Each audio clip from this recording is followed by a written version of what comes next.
Hola amigos y amigas del tango, bienvenidos y bienvenidas una vez más a los estilos fundamentales del tango. Unas breves palabras para contarles que lo que van a ver ahora es parte de una serie de charlas que yo estuve dando el año pasado a propósito de los discos chiquitos del tango, los discos de 7 pulgadas. Unos discos que quizás a veces pasan desapercibidos, pero que son realmente muy importantes. Los discos de 7 pulgadas se han transformado desde fines de los años 50 hasta los años 70 en una suerte de gran refugio para muchos artistas de tango.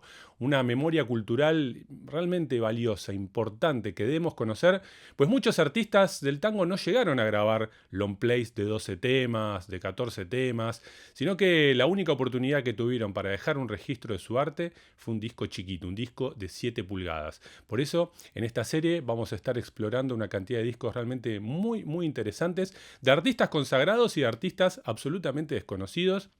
También vamos a conocer algunas cosas algo raras, algo bizarras también, ¿por qué no? Divertidas. En todo caso, todo material que creo que les va a interesar y que va un poco por fuera de lo que es, el estilo de Troilo, el estilo de Pugliese, de Di Sarli, sino conocer un poquito otras dimensiones de lo que es este gran universo del tango. Espero que les guste. Como les decía, son fragmentos de distintas charlas que di el año pasado y en algunos casos está un poquito mejor iluminado, a veces está un poquito más raro, pero creo que siempre van a poder aprovechar y disfrutar de la información. Aquí vamos.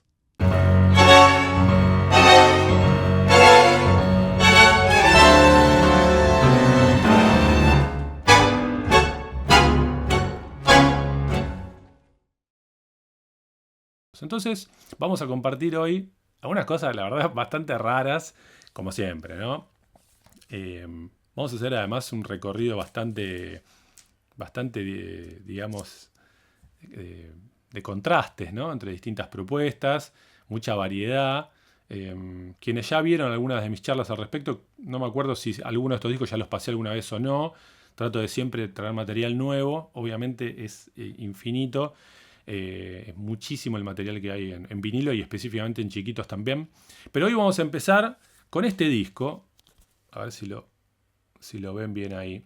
Un disco de Héctor Granet y su orquesta típica. O mejor dicho, Héctor Granet et son ensemble typique. ¿Sí? ¿Por qué en francés?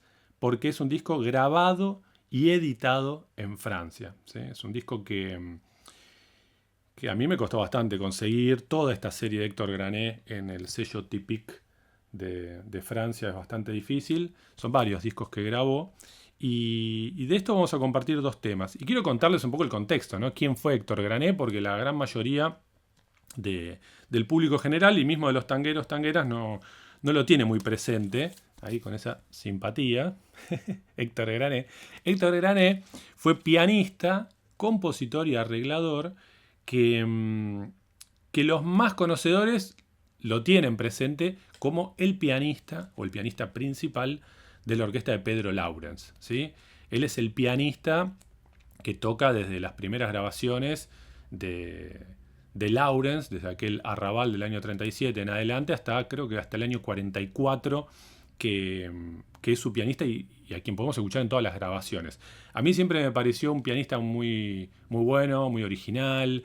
En la orquesta de Lawrence además hace muchos rellenos, conectores, puentes que evidentemente no están escritos, que son creaciones, digamos, personales de él. Entonces es un pianista que siempre me interesó, siempre le seguí la huella.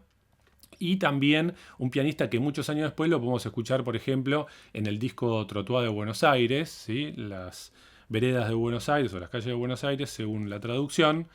Es un disco del Tata Cedrón cantando, bueno, la obra tanguera de Julio Cortázar, nada menos, con música de Edgardo Cantón. Bueno, en aquella orquesta que toca Mussolini, que toca otros músicos así, radicados en Francia, toca Héctor Granet y entonces es como un eslabón medio perdido ahí entre ese tango, ¿no es cierto?, bien tradicional, bailable de los 40 de Lawrence y un tango ya del año 80, aquella grabación de los tangos de Cortázar que abiertamente plantea otra mirada, otra época y otra perspectiva, porque además está grabado y producido todo en Francia. Como él se fue a vivir a Francia en los años 50, encontramos afortunadamente esta producción de fines de los años 50 que coincide además con la época en que Piazzolla se fue a estudiar a Francia, ¿no? Año 55, cuando fue a estudiar con Nadia Boulanger composición. Y hago toda esta introducción porque lo que vamos a escuchar de este disco es el tema de Héctor Grané, Aidé. ¿Y qué tiene que ver esto con Piazzolla? Bueno, tiene bastante que ver porque Aidé es el tango de Héctor Grané con el cual abre uno de los discos del Octeto Buenos Aires, ¿sí? El famoso conjunto de vanguardia de Astor Piazzolla, con el cual, digamos, abre toda una nueva etapa para el género. Ese conjunto, el Octeto Buenos Aires, es considerado como, bueno, el primer grupo realmente que instala la vanguardia, donde se empieza a hablar de vanguardia en el tango, y además es el conjunto que plantea, digamos, la gran grieta, ¿no? Del tango, de Piazzolla sí, Piazzolla no, tango tradicional, tango moderno. Y bueno, justamente Piazzolla elige empezar el segundo disco, si no me equivoco, con Aidé, un tango de Héctor Grané. Bueno, hoy lo que vamos a hacer es escuchar la versión original de Aidé por Héctor Grané. Algo que es rarísimo, que no se escucha en ningún lado y que es muy interesante porque además después si van a escuchar la versión de Piazzolla van a ver que Piazzolla le respetó muchísimo digamos, la forma, la melodía, o sea, lo respetó mucho la obra y eso me parece que tiene un valor en particular. Vamos a escuchar entonces Aidé, este tango de y por el pianista Héctor Grané al frente de su orquesta típica. A ver si les gusta y después, si les gusta, escuchamos una chapita más de este disco que también vale la pena. Aquí vamos.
Qué perlita, ¿no? Qué perlita Héctor Grané haciendo su tango Aidé.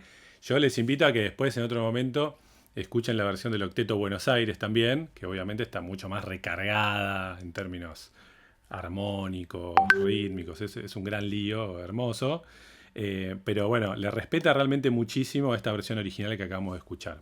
Fíjense además que el lenguaje, esto que acabamos de escuchar, es bastante camarístico, ¿no? Es una orquesta de tango, pero está lejos, digamos, de ese lenguaje de Pedro Lauren, si se quiere, donde tocaba Grané en los 40, que tiene la cuestión rítmica en el centro de su discurso. Acá es mucho más camarístico, tiene que ver, si se quiere, más con el lenguaje, no sé, de los astros del tango, aquel septeto que arreglaba y dirigía Argentino Galván, ¿no? Una búsqueda más camarística. Bueno, dentro de este sonido, yo les quiero mostrar un tema más que a mí me enloquece, me parece genial de este disco, y que también obviamente es parte de la misma rareza, pues se trata de un tango con letra y música de Grané que canta el cantor Carlos Marcó, ¿sí? Carlos Marcó, del quien no sabemos mucho, la verdad, yo no tengo muchos datos, intenté averiguar, nadie me dijo mucho más que lo que uno sabe por los discos, digamos, que estaba radicado en Francia, que cantaba con Grané y que hizo una cantidad de grabaciones para el sello Typic, tanto como cantante de Grané como solista, digamos, ¿no? Y entonces yo les quiero mostrar este tango que se llama Aquel Poeta, por Carlos Marcó con la orquesta de Grané, que bueno, si bien la letra no es gran cosa, digamos, es nuevamente un tipo ahí penando, medio despechado porque la tipa se fue con otro, o no sé, no están más juntos. No es gran cosa la letra, lamentablemente, pero la música es preciosa y la interpretación de este Carlos Marcó pasa como con los muy buenos cantantes que pueden estar cantando un tango que es medio flojo, pero si la interpretación está buena, lo disfrutás igual, ¿no es cierto? A veces pasa eso, puede ser un material más o menos, pero si el intérprete es realmente muy bueno, te olvidás que por ahí la letra no es tan buena o que el material no es tan bueno. Y a mí me parece que esto es un hallazgo. Yo les voy a pasar este tango a Aquel Poeta, a ver qué les parece. Tiene una forma de cantar bastante particular, por momentos como ahogando, ¿no? ciertas frases y ciertas vocales, en vez de cantarlas abiertas, las ahogan. Una cosa que quizás un cantante podría explicar mejor seguramente, pero que me llama la atención y que me encanta, y que después por ahí en las versiones de tangos más tradicionales de Carlos Marcó, no sé si me encanta tanto, pero en esta versión me parece que es algo lindo para descubrir. A ver qué les parece. Vamos a escuchar a Aquel Poeta, entonces también de Héctor Grané, su orquesta típica, pero ahora con la voz de Carlos Marcó, y después me comentan a ver qué les pareció. Atenti.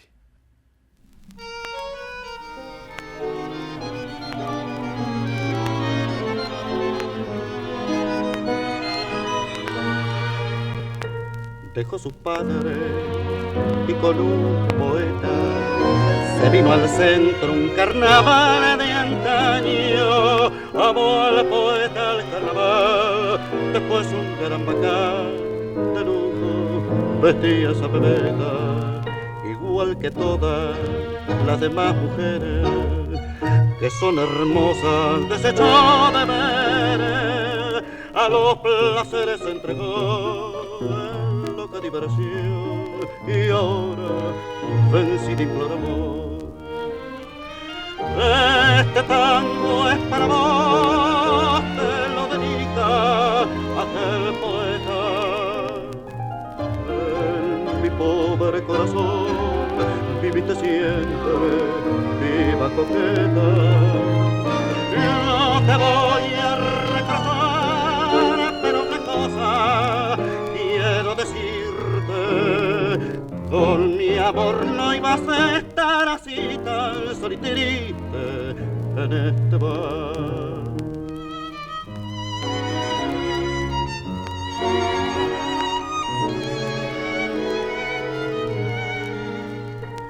Ya no es tu cara de color rosado, tus manos blancas como flores y ajaros, y tus cabellos como el sol, cenizas solo son, llorando las ruinas del pasado. Como una espina tu mirar me hiere, por eso solo te diré muy breve: reconocerte fue sentir deseo de llorar, perdona, deseos de morir.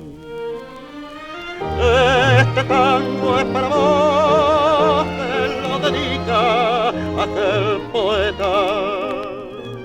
En mi pobre corazón viviste siempre, viva coqueta.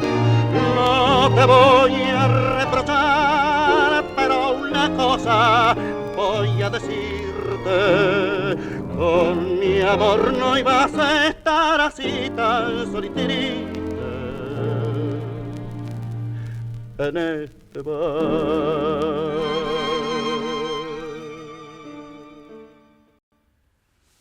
¿Qué me dicen, de este tapado, Carlos Marcó?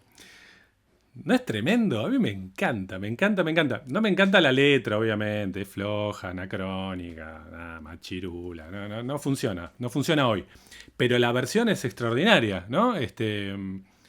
Ahora, después lo escuchás cantando tangos más clásicos y está muy bien también. Pero este tema para mí le quedó como algo pintadito.